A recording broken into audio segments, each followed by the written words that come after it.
Classic cars. They're admired and prized by enthusiasts the world over. And there's one man on a mission to help keep them on the road. That is lovely. This is Colin Denton.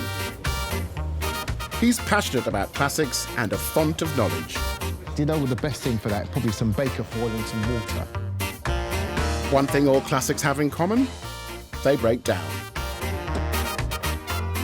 I've got a problem with the horn. Every time I do a long journey. But Colin has got the solution. Tinker Days. We're saying, come in, we've got ramps, we've got jacks, we've got axle stands.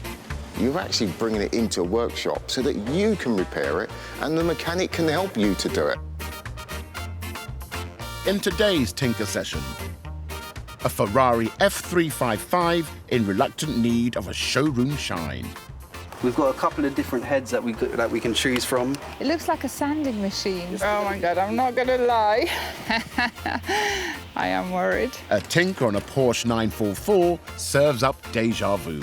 Someone's had a go at this before because it's got teeth marks on the thread, which means that it's been an issue for somebody else as well. And it's carry-on tinkering with a Jag Mark II. Gonna give the nuts a little squirt first, and then steady on.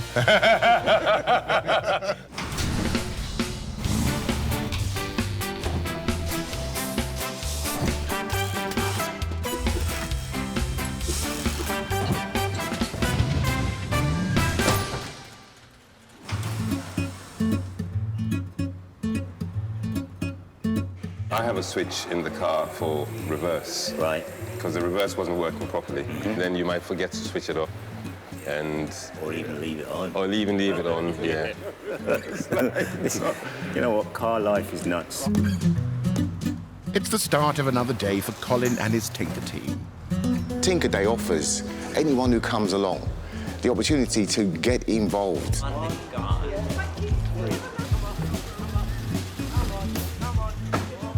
It is a treat to pull that shutter up, and when you look outside, you've got an array of fabulous cars that have just turned up. Because you don't know what could happen in the next hour, 2 or 3 on a Tinker Day, you do have to improvise. So improvisation is the key to everything that we do. So I imagine the first thing I need to start with is unscrewing the various handles and things.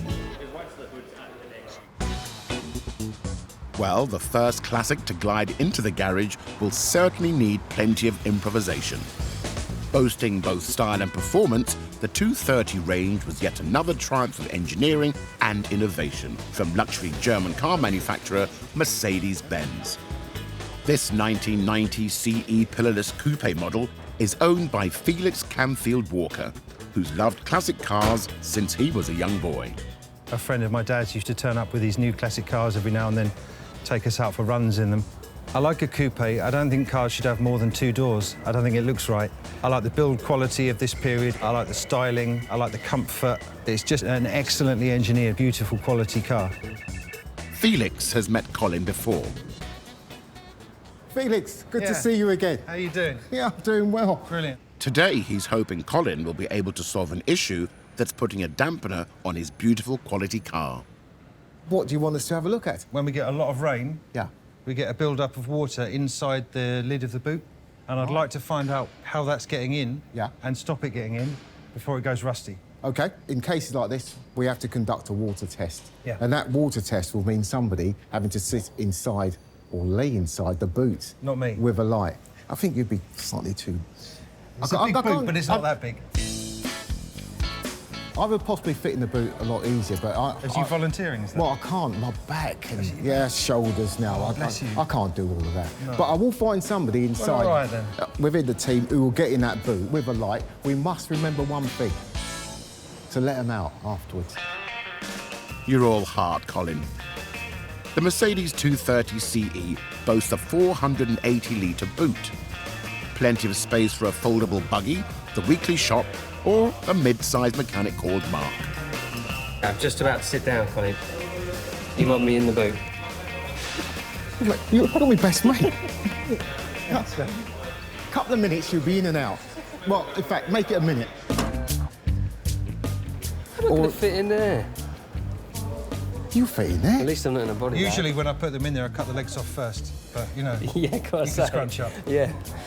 Have you got a bag? I'm not even going there with this conversation. Right, let's get set up. All right, then, cool. And then we get on with this one. We'll leave it open for the time being, get some air in there. Could really do without this. Hottest day of the year so far, and I'm stuck in a boot. That's not kind. Thanks, Colin. You're going to owe me for this, mate.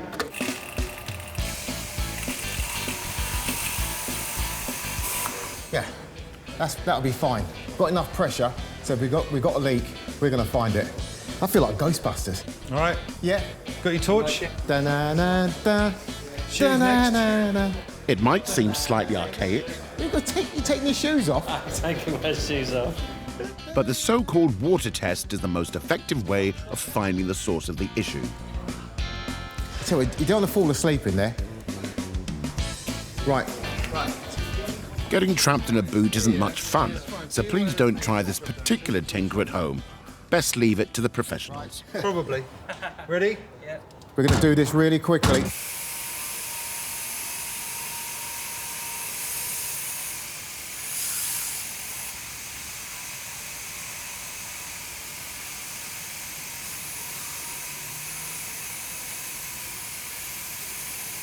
Are you picking anything up?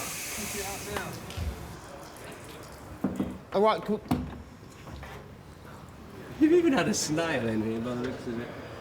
You have. Right, okay. It was parked So- under a tree for quite a while. So it looks as though it's coming in somewhere around this area here. Yeah. And then, is it coming in over the top of the sill? It's also wet this side as well. Mark may have spotted a couple of likely locations for the leak. Okay, Yeah. let's see where we go again. Right, A few breaths. But if they're to find a solution, they first need to find exactly how the water is getting in. You would have made a good Ghostbuster, mate. you reckon?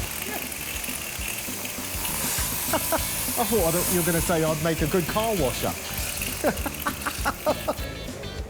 What do you reckon? Yeah, you can see it from about here. All right, then. Both sides. There's a sill there. Come in here. I think, because you've got it both sides. Yeah. Yeah, well, you can't see it because it's double skinned. Yeah. We've found out where the water's coming in, and it's a relatively easy one to fix. It's just a couple of rubber seals that go on the boot bumpers, and that should be cool. So I'll get those ordered and whack them on myself. It's sorted, and the car got washed. I forgot to shut the windows when we were doing it. It will dry out. It did bring back some memories of my younger childhood when my brother locked me in the boot. But no, it was all right. I think this time I felt a bit more comfortable with the fact that the keys are on the outside of the boot and not in with me.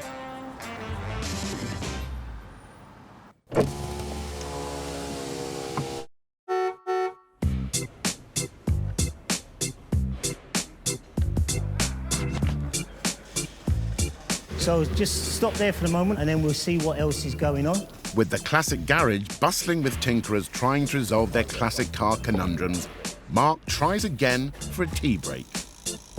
Sugar? 2 heat ones? Not sweet enough then. No. And a chat with Amand about his family's love of classics.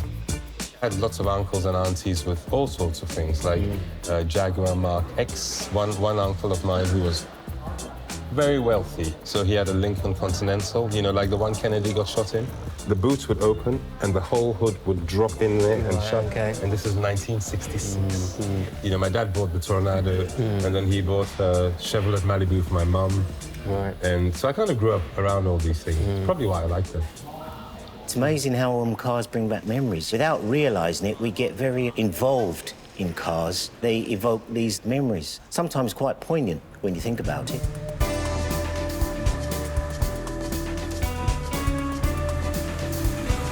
The next classic in for today's Tinker Session holds memories in abundance for its owners. Brothers Matt and Dave Finch have brought in a beautiful piece of British engineering, a 1968 Jaguar Mark II. It's a car that's been in the family since the late 1960s. It was something that Dad had obviously saved up for. He had it in his mind as to what car he wanted. I remember him telling me that he went to the showroom, he wanted a metallic blue, he wanted a red leather interior. They didn't have that. They had a white one with a black interior, but he didn't want to wait, so he took this one from the showroom. It was his absolute pride and joy. It did feel special. Dad always used to describe it that it felt as though he was putting his best suit on when he got in the car to drive it. It's wonderful to hold a steering wheel that you know your dad has held, the gear stick that's got broken plastic on it, but your dad's held it. So there are certain parts that you don't want to swap out. The Jaguar M2 was arguably the world's first sports saloon. But due to its high performance, London's criminal underworld adopted it as their getaway car of choice.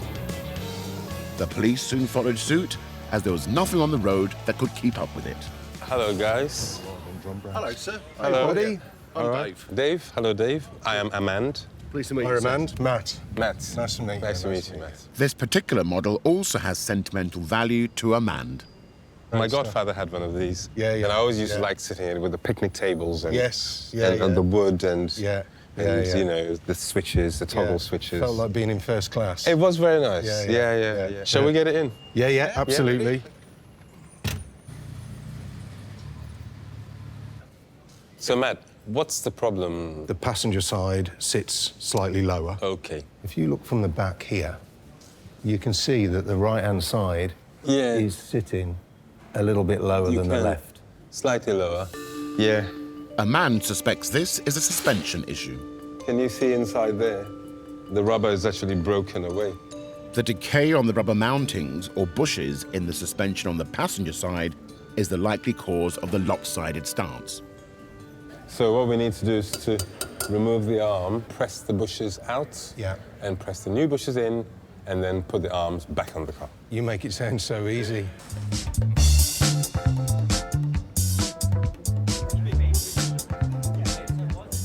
That just shuts really nicely.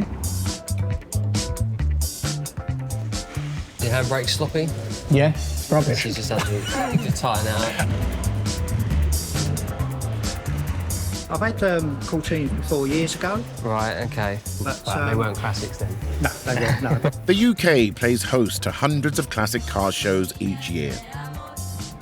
And Tinker Days offer a great opportunity for owners to get their cars in tip-top condition. So if your car's due for an event, bring it in, prep it here. It doesn't have to be mechanical. Sometimes it's people just wanting to know what they can do to make the car look aesthetically better. And that could be polishing. And we've got people on the team here that come in for the day just to support them to do that. Good morning. Another day at the Tinker Shop. Bodywork expert Gary Ross has years of experience turning the patina of classics from shabby to showroom. When they want something looking pretty, they normally call me. Flying off the freeway is a 1998 Ferrari F355 Spider. Built as Ferrari's entry-level supercar, the 355 packs a V8 engine offering a top speed of 183 miles per hour.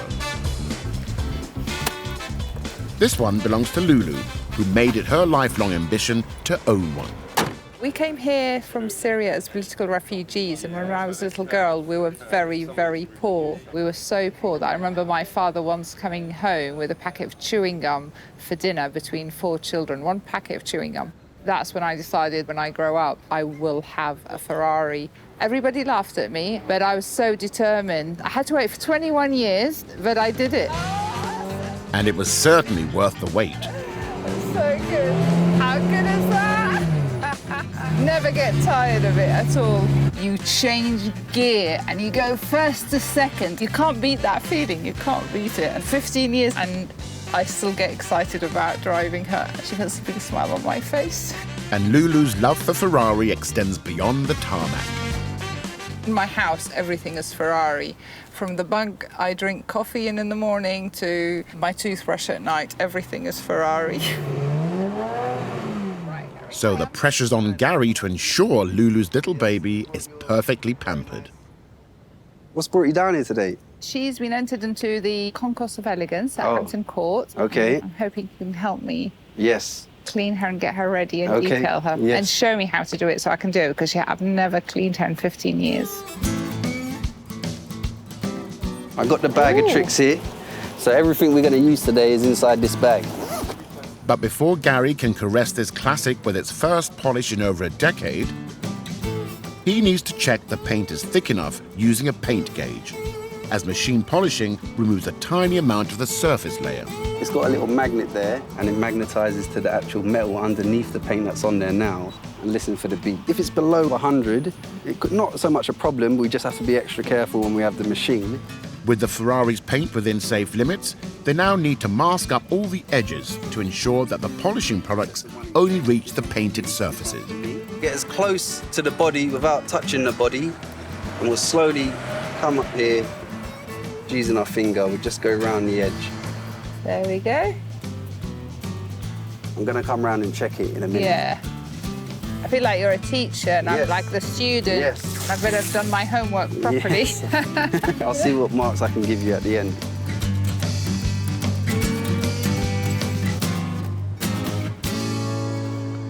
With the windscreen adequately covered, I like to fold it inside, and that will just protect all this front side of it. and a thorough wipe to remove any surface-level dirt and grime, She likes that. Yep. That is proper pampering. Gary can finally bust out the buffer. We've got a couple of different heads that we can choose from. If the car wasn't in the condition which is now, which is a very good condition, we'd have to start with the harder mop head and then go over with this. I'm not going to lie, this looks really scary. Don't You're be going to scared. use that on my car? Yes, yes, and you're going to use it as well. It looks like a sanding machine. That we're going to be using today. I'm not going to lie. I am worried.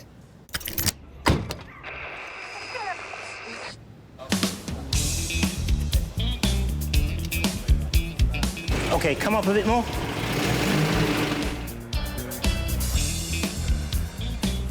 Between them, Colin and his team have over 150 years' experience of fixing up cars. Whatever the issue, they have the knowledge and know-how to make even the toughest tinkers look easy. If I can't find something, I try and make it. I've modified my cars myself, built my own exhaust systems. You know, I've even found a way of fooling the computer to give me more fuel so I can have more power.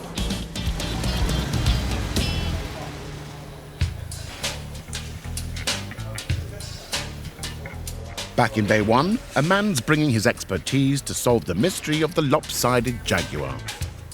I might get some mole grips to grip that and then tap the mole grips. So that's what I'm going to do next. He thinks the worn-out bushes on the Jag suspension may be the cause of the car's wonky appearance. Fitting new ones should solve the issue. There's 2 bolts that hold each arm. And brothers Matt and Dave are itching to get involved in their tinker session. We've got our overalls on and we're ready for action. We're awaiting the next instruction. Try this one. Okay. I love hands-on stuff. So I, love DIY, making things and achieving the end results, to be perfectly honest with you. So I love getting stuck in. The first tinker to get stuck into is removing the suspension arm so they can swap out the worn bushes. Gonna give the nuts a little squirt first, and then... Steady on.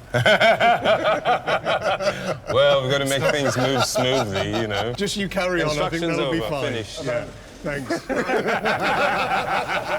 Sometimes working on classics requires specialist tools. Other times, you just hit it with a hammer.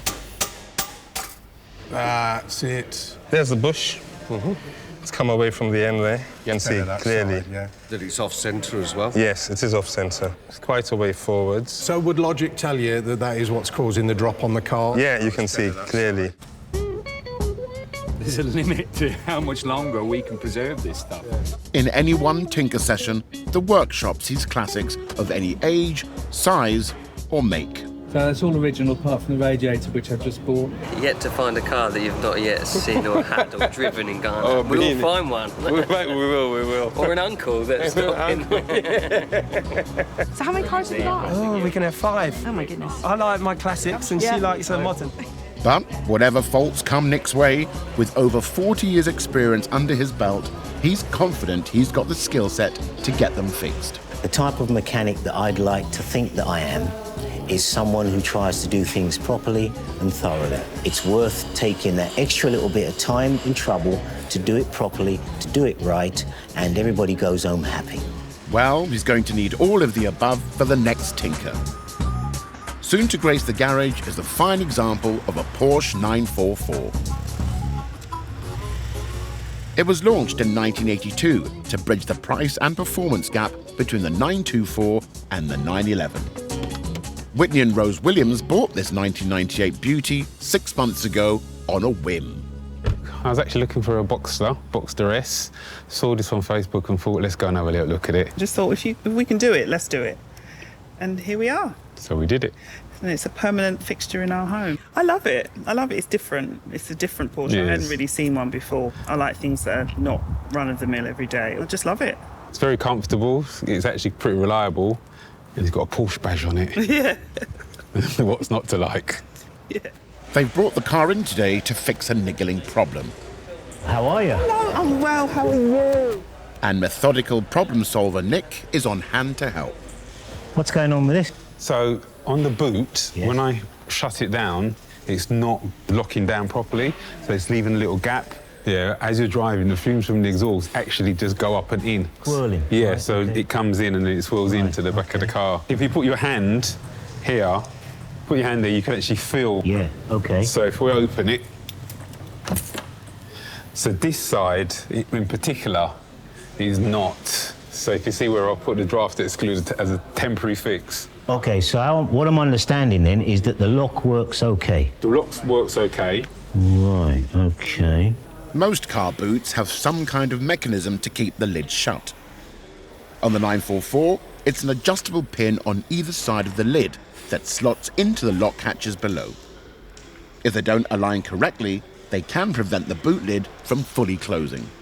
So the issue could well be that we need to play around with this adjustment. Someone's had a go at this before because it's got teeth marks on the thread, okay, which means that it's been an issue for somebody else as well. I'm going to loosen that. I'll leave that one alone for a moment. Nick suspects one of the adjustable pins is longer than the other and could be causing the lid's failure to shut sufficiently. The measurement's supposed to be the same on each one. Approximately. Because assuming that that side and that side are symmetrical, so the height there and the height there between that bit of the bodywork and there is roughly the same, then any variant should be taken up by that adjustment. Yeah? I think that's going to be a 13, 14. How do you estimate that, Nick? Experience. And Nick's experience also helps him gravitate toward the right tools by instinct. Self-locking pair of pliers, otherwise known as a mole grip or a self-grip. Once it grips on, it's locked in position and your hands are free. Don't ever get your finger caught in here because wherever your mother is, she'll hear you scream. And with the right tools to hand, he can now start testing his theory. This is a tape rule. This is going to help me size it. Right, so my suspicion is that this one is shorter and at the correct length, and that this one is longer and at the wrong length. So this is about 16 millimeters length. So now I'm going to check this one over here. We've got 18 millimeters on this, so I need to shorten this to that Match length. that one. Okay. Sounds super simple. So let's start with that, shall we? With my self-grip. Rose and Whitney will be driving off into the sunset in no time. So the idea is you get hold of this, like so, lock it on, and there is your problem. It's seized. Okay, now. Start on this front wing here, because this is obviously the easiest part. Outside, bodywork guru Gary's hoping to give Lulu's Ferrari a well-overdue showroom shine. Try and make it look like a pound coin size, just like that. You don't want to go straight onto the car. Yeah. Because if you go straight onto the car with it like this, the first spin is going to flick it everywhere. So what we're going to do, we've got some clean hands, and we're just going to sort of work it in just so it's sort of embedded into the buffing head. But despite being invited to showcase her beloved Ferrari at a show in a few weeks' time, Lulu has reservations about its first machine polish. We've got different types of speeds here, ranging from 1, as you turn it, it gets faster and faster and faster. I'm really going to let you use that on my car. Yes, yes. And he's off. So we're following the lines of the car. It's slowly starting to haze up from the product that we got on the buffing head. And what it's doing is just taking off the top layer of lacquer that's on the car. Now it's Lulu's turn on the tools. As you get close, I'm going to hold it here, and we're just going to start going, that's it, like that. We don't need to go too much pressure, like that pressure's perfect. We want to keep it moving. We never want to stay in the same place. Yeah? Remember to keep this as flat as possible. This is the nitty-gritty time, yeah. This is the time where you have to be confident with it, keep it moving, go in the circle.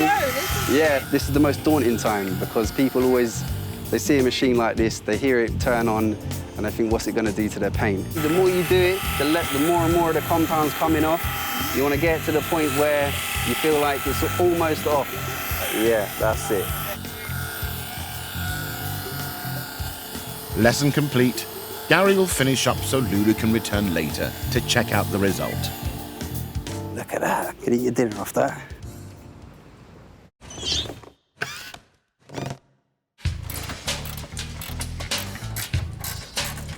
This is when bushes are coming out. So the old bushes are in there. They're just fixing a socket over the top to push the old ones through. Hopefully, fingers crossed, it's a smooth process. Back inside, a man's roped in Mark and Colin to help replace the bushes on Matt and Dave's Jag to cure the lopsided suspension. Yes, oh, that's it, lovely. With the old ones forced out, they're using a machine press to put the new ones into the suspension joints. It could do a tiny touch more, didn't it? Yeah. Just a touch more. And there's a new one. And you can see the difference between the old one and the new one. That's what's causing the drop on the suspension. Merci beaucoup. Okay, this is the You have second done one. a very nice job. And it's become clear that worn rubber was causing the holes in the old ones for them to sit slightly off-centre. Why not? When you fit bushes, you need to tighten the bolts when the car is in what we call the repose position, as in on its wheels, sitting in its normal position, then you tighten the bolts. If you have wheels hanging and then you tighten the bolts that hold the bushes, when the car sits on its weight, that rubber is constantly under tension. So all the time the car is parked, the rubber's under tension, doesn't make any sense. So little things like this are pretty important. One this side. Time to retrace their steps and reinstall the suspension. See this little lever? Yeah. Yeah, you just move that gently. There we go, there we go, there we go. Keep going. Keep talking. Yeah, keep going, keep going, keep going, and stop. There you go. So I'm going to line this up by wiggling this about, and there we go. That's going in nicely, and it's all the way through.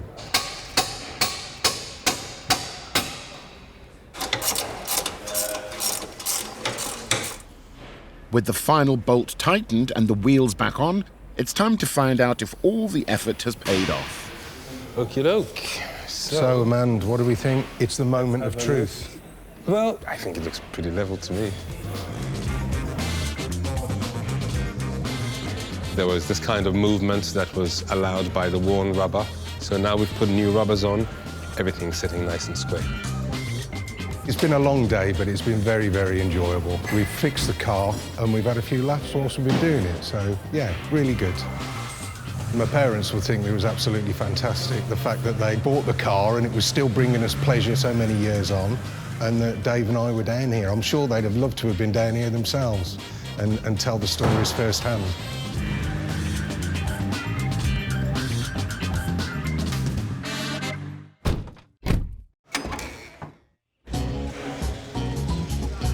Would you like to have a go at doing it yourself? I'm a bit heavy-handed. I think I'd like a professional to guide me on this one. On the Porsche 944, Nick's still trying to get its boot to close properly. Standing in his way is a seized bolt. He might have a chance at loosening it if he removes the section the bolt's fixed to. What I can do, unscrew these two. That should bring this whole unit down off the tailgate, and I can see what's on the other end of that. What I don't want to do is actually snap it off completely. But the screws holding the boot pin casing are also worn, so it's back to the tool chest. The beauty of this is that if you've got the right tools, that's half the battle. It's too small. I trust him, but you never know. He's got it. I'm confident. That's too big. That one's oversized. No, definitely not there.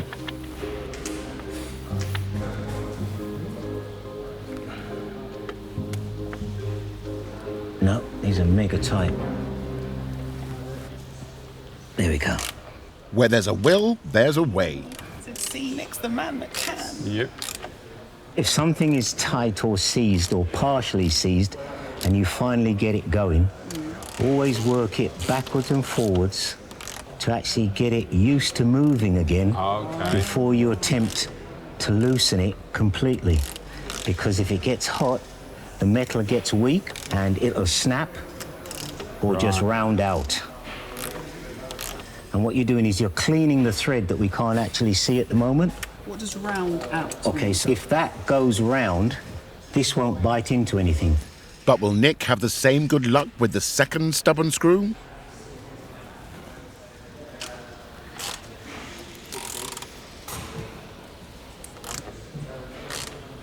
You holding your I breath? don't know, I am. My breath. I am. Okay. Wow. Both of them out, that's fantastic. And it seems Nick has a trainee mechanic in waiting. So if anybody asks about why the lid is not closing properly, I can say, well, what you need to do is you need to get the bolts out, but slowly, backwards and forwards. I think we've created a monster already. Right, so there we have it. Look, corrosion, see? Age. That's what it's suffering. It's just like, you see it? Nick's challenge now is to free the bolt without damaging its casing. His last hope is that he can use lubricant to try and work the bolt free. I've got to get this used to moving again. Yeah. Like you did with the screws. Yeah. Nice and slow. Yeah. Don't want to, what is it called? Oh no, this is going to snap. Unfortunately for Rose and Whitney, the risk of snapping the bolt is too high and could result in a boot that won't close at all. The center striker bolt on that catch was red rusty. You know, there's no way that I was going to loosen it successfully without breaking the catch itself. So Nick's advice is to order a replacement part. It's very interesting. The whole, it's more than just an engine, it's the mechanics and the intricacies. I just think it's fascinating. Because it's these things you don't see every day. These are the kind of things you don't in a car, and you get in a car, you start the engine, and you don't see this. But at least with Rose's newfound confidence, she may be able to fit it herself. I'm definitely going to go for it. I mean, I don't know if I'll be able to do it, but I'm definitely going to try. Definitely. Nah, you better do it. I think so.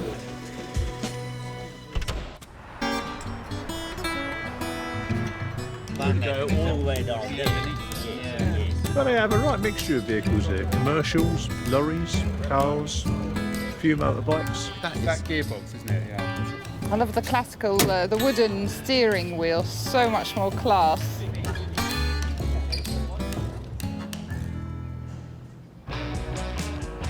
Out on the forecourt, Gary has spent the afternoon grafting on the red Ferrari. It's good to me, mate. Let's see what Lulu thinks. Oh my God. And owner Lulu is thrilled with the results. Just absolutely beautiful, absolutely stunning. Thank you. No problem, no problem. Are you happy? Look at that. Oh yeah, look at the difference. Can you see the difference in it now? I can really see the difference. To get her car show ready, a protective wax buffed by hand will give it that showroom sparkle. Every part once, and then I'll come behind you, taking it off and just giving it the nice finishing touches. It's looking stunning, and she's smooth all over, so absolutely over the moon. Just making sure you don't miss a bit. Yeah.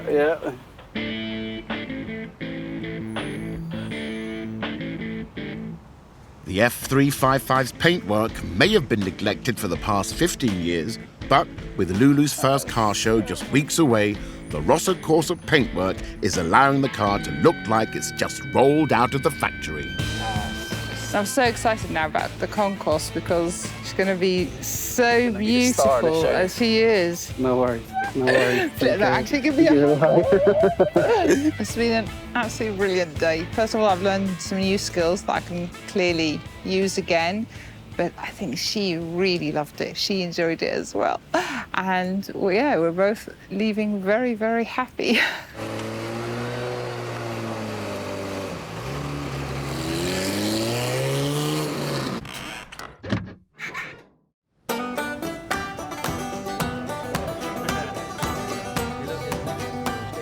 The classic car garage is filled with the gentle hum of tinkering. The workshop's electrical guru, Mark, is waiting for the last car to arrive. When I grew up, I've played chess for quite a few years, and I can relay cars with chess because you analyse everything, you know, you put it all together, and then you can actually attack and think about what you're going to do rather than just jumping straight in.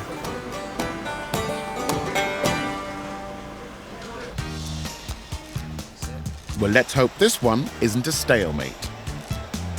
Say hello to a 1966 German Volkswagen Karmann Ghia. Close to 500,000 of these distinctive coupes were produced between 1955 and 1975, making it one of the best-selling sports cars of its era. This one's owned by Gemma Sweeney, who has a soft spot for vintage vehicles. I just love any kind of old classic car, really.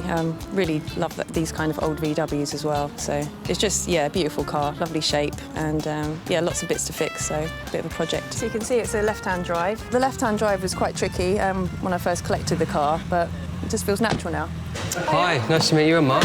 Gemma. Gemma, nice to meet you, Gemma. So what have we got here? Yes, this is my Karmann Ghia, 1966. I've had it for about 8 years. And this is your hobby, is it? Yeah, my passion. Have you done much restoring yourself? Not really. I do try and do some bits myself, but it's sometimes a bit daunting not actually knowing where to start or how to fix things. So what's the sort of main worries that you've got at the moment? Yeah, so the windscreen wipers. Yeah, that's what happens when you... Oh, so they're on? OK. They're on. They're just yeah, I can see that. They're moving a little bit. Wiper faults are a common bugbear for classic car owners. The problem often lies with either the wiper motor or the linkage mechanism that synchronises the movement between the two wiper blades. So that's going to be Mark's opening move. If you don't mind putting the wipers on for me. So can you see the motor? Oh, yeah. So you can hear the motor working, and if you come around, you see the linkages going back and forwards. So that's all fine. So that's good news. So at the moment we've got a working motor, the linkage is all intact. So it looks like part of our problem is up here. Mark wants to remove the wiper arms, as he suspects this is where the fault may lie. Little question for you. Can you remember which way to tighten, which way to undo? The lefty loosey, righty tighty. Spot on. Well done. You can be my apprentice. With the wiper arm removed, it's clear what the problem is. The shaft comes up into here and the bolt tightens up and holds the shaft in place. As this shaft turns, this will operate, OK, and do our wipers. What's actually happening is this bolt here was loose and it wasn't clamping on. So what you find is this was just turning and the wipers were staying on. Fingers crossed, that's our repair. Right, so I'm going to pop this back on. And what was it? Righty, tighty, loosey, lefty? Lefty, loosey, righty. Lefty, loosey. Yeah. Lefty, loosey, righty, tighty. Bit fiddly, and pull this right back. Just make sure. Happy with that about there? Moment of truth for this side. Yep. Oh, we've got one. It's working. Working, right, brilliant. So we're 50% of the way there. Mark's off to a winning start, but it's not quite checkmate. I'm just going to tighten that up. Well, we're in luck today. It's tightening up. Feeling confident? Yep. It's looking good. Looking good. OK, moment of truth. Try it. And they're both working. That is awesome. Thank you. Brilliant. 100%. All sorted for the rain, although I don't really drive it in the rain. No. In case you're caught out on a sunny day, yeah. I'm really happy to help. Tinkering Day's been fun and just learnt quite a bit about how to fix these kind of problems myself. So yeah, I'm really pleased. Yeah, I've loved it. Definitely be back. Thank you. Great apprentice today. Good knowledge. All right, good. A quick fix, but a vital one. And another happy tinkerer. It was a loose screw, you know, and that potentially could have costed Gemma, you know, £100 taking it somewhere else. So really pleased that we managed to help her today.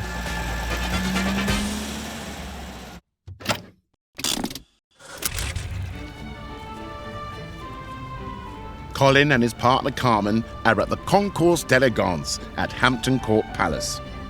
It's one of the most prestigious car meets in the UK calendar, bringing together a selection of 60 of the rarest cars from around the world. Which way do we go? Let's go.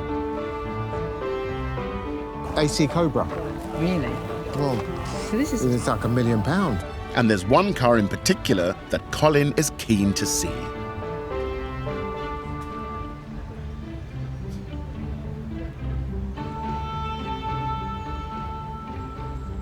Ferrari epitomises the Italian supercar. For me, a Ferrari in red is a standout vehicle. You just cannot miss it on the road. It is a guaranteed head turner. More red than everybody else's. Hello, Lulu, how nice are to see you again. sweetheart? Nice to see you again. Well, yes. In fact, your car stands out amongst all of these Ferraris as being the brightest. The It does, doesn't it? cleanest. The cleanest. Hello, This is Carmen. Fresh from the machine polish with bodywork expert Gary, it's the first time Lulu has ever displayed her car at a show. How gleaming is this car? A lot of people have stopped by And and to say asked. it was absolutely beautiful and how have you done it? It came in looking nice, but lots of swells in the paintwork, so it wasn't as sharp and as shiny as it could have been.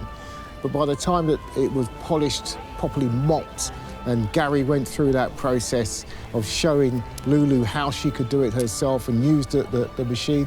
Yes, it is hard work, yes, it's tiring, but the end result, we had a car that was gleaming, and it looked as if it just left the showroom first day.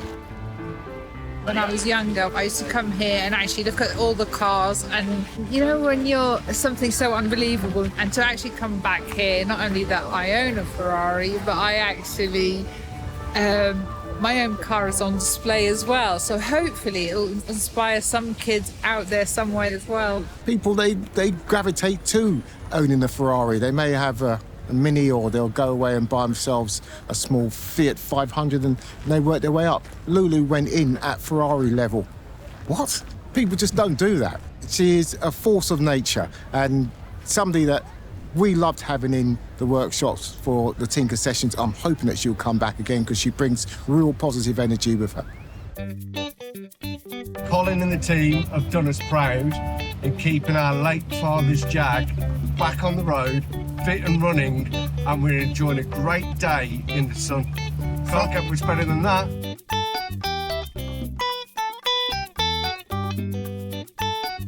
Are you excited about doing it? I am.